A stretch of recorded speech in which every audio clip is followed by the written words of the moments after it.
Hello ವೀಕ್ಷಕರೇ, welcome to food nectar. ಸಾಯಂಕಾಲ tea ಜೊತೆ ಏನಾದರೂ ಕುರುಕಲು ತಿನ್ನಬೇಕು ಅಂತ ಇಷ್ಟ ಆಗುತ್ತಾ ಅಂಥವರು ಈ ರೆಸಿಪಿನ ತಪ್ಪದಿರ ಟ್ರೈ ಮಾಡಿ. ಬನ್ನಿ, ಇವತ್ತು ಅವಲಕ್ಕಿ ಮಿಕ್ಸ್ಚರನ್ನು ಯಾವ ರೀತಿ ಸುಲಭವಾಗಿ ಮಾಡ್ಕೊಳ್ಳೋದು ಅಂತ ಹೇಳ್ಕೊಡ್ತೀನಿ. ಇದಕ್ಕೆ ಬೇಕಾಗಿರುವ ಸಾಮಗ್ರಿಗಳು: 1 ಕಪ್ಪಷ್ಟು ಅವಲಕ್ಕಿ ತಗೊಂಡಿದ್ದೀನಿ, ಅರ್ಧ ಕಪ್ಪಷ್ಟು ಹುರಿಗಡಲೆ, ಹಾಗೆ ಅರ್ಧ ಕಪ್ಪಷ್ಟು ಕಡಲೆ ಬೀಜನ ತಗೊಂಡಿದ್ದೀನಿ. ನಂತರ ಇಲ್ಲಿ ಎಣ್ಣೆನ ಬಿಸಿ ಮಾಡ್ಕೊತಾ ಇದ್ದೀವಿ. ಎಣ್ಣೆ ಬಿಸಿ ಆಗ್ತಾ ಇರಲಿ.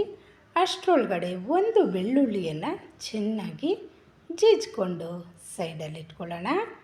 ಅಷ್ಟರೊಳಗಡೆ ಎಣ್ಣೆ ಬಿಸಿಯಾಗಿದೆ.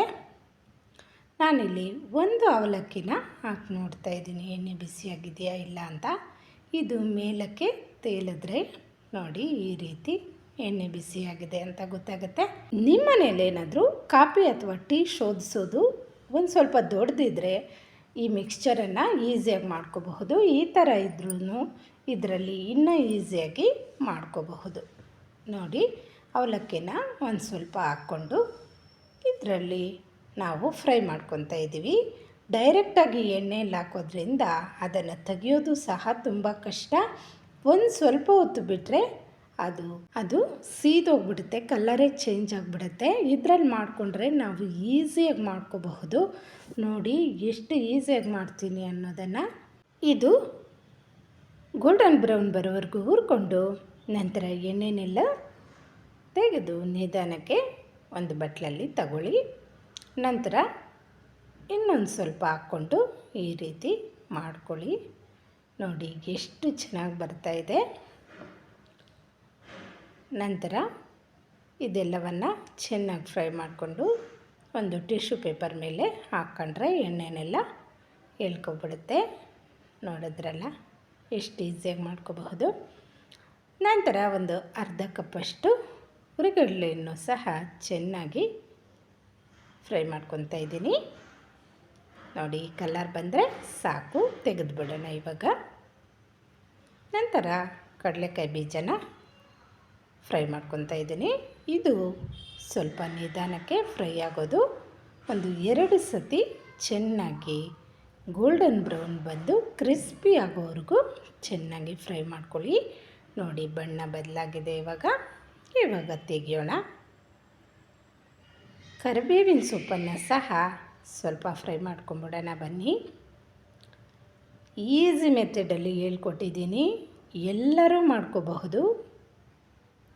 ಕರಿಬೇವಿನ ಸೊಪ್ಪನ್ನು ಫ್ರೈ ಮಾಡ್ಕೊಳ್ಳೋವಾಗ ಒಂದು ಮುಚ್ಚಳನ ಮುಚ್ಚಿ, ಇಲ್ಲಾಂದರೆ ಎಣ್ಣೆ ಮಕ್ಕಕ್ಕೆ ಎಗರೋ ಚಾನ್ಸಸ್ ಇರುತ್ತೆ.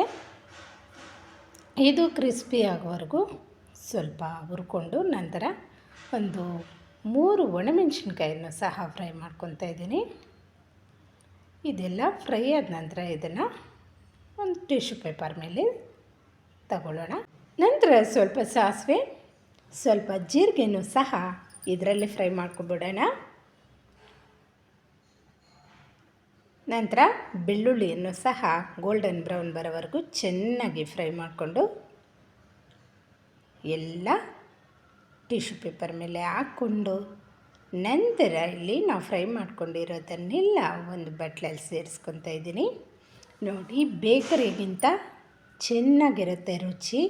ಮನೆಯಲ್ಲೇ ಮಾಡೋದ್ರಿಂದ ಶುದ್ಧವಾಗಿರುತ್ತೆ. ನಂತರ ಸಾಸಿವೆ ಜೀರಿಗೆ ಒಗ್ಗರಣೆ ಸೇರಿಸ್ಕೊಂಡು ಬೆಳ್ಳುಳ್ಳಿಯನ್ನು ಫ್ರೈ ಮಾಡಿರೋದನ್ನು ಸೇರಿಸ್ಕೊಳ್ಳೋಣ. ರುಚಿಗೆ ತಕ್ಕಷ್ಟು ಉಪ್ಪು, ಖಾರ, ಅರಿಶಿನ ಪುಡಿಯನ್ನು ಸೇರಿಸ್ಕೊಂಡು ಇದೆಲ್ಲವನ್ನು ಚೆನ್ನಾಗಿ ಮಿಕ್ಸ್ ಮಾಡ್ಕೊಳ್ಳಿ. ನೋಡೋದ್ರಲ್ಲ ಎಷ್ಟು ಚೆನ್ನಾಗಿ ರೆಡಿ ಆಗಿಬಿಡ್ತು ಮಿಕ್ಸ್ಚರು. ನಂತರ ನಾವು ಕರಿಬೇವಿನ ಸೊಪ್ಪನ್ನು ಫ್ರೈ ಮಾಡಿಟ್ಕೊಂಡಿದ್ರಲ್ಲ, ಅದನ್ನು ಈ ಥರ ಕೈಯಿಂದ ಚೆನ್ನಾಗಿ ಕ್ರಷ್ ಮಾಡ್ಕೊಳ್ಳಿ. ಅದು ಪುಡಿ ಆಗತ್ತೆ. ಆವಾಗ ಅದನ್ನು ಈ ಮಿಕ್ಸ್ಚರ್ ಜೊತೆ ಸೇರಿಸ್ಕೊಳ್ಳಿ.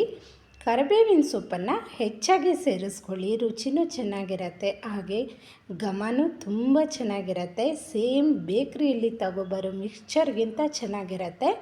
ಈ ರೀತಿ ಕೈಯಿಂದ ಚೆನ್ನಾಗಿ ಕಲಿಸ್ಕೊಳ್ಳಿ. ನೀವು ಸಾಯಂಕಾಲ ಟೀ ಟೈಮಲ್ಲಿ ಇದನ್ನು ಎಂಜಾಯ್ ಮಾಡಬಹುದು. ಅಷ್ಟೇ ಅಲ್ದಿರ ಗೆಸ್ಟ್ ಯಾರನ್ನು ಬಂದಾಗ ಈ ರೀತಿ ಪ್ರೆಸೆಂಟ್ ಮಾಡಿ, ಅವರು ತುಂಬ ಖುಷಿ ಪಡ್ತಾರೆ. Thank you for watching.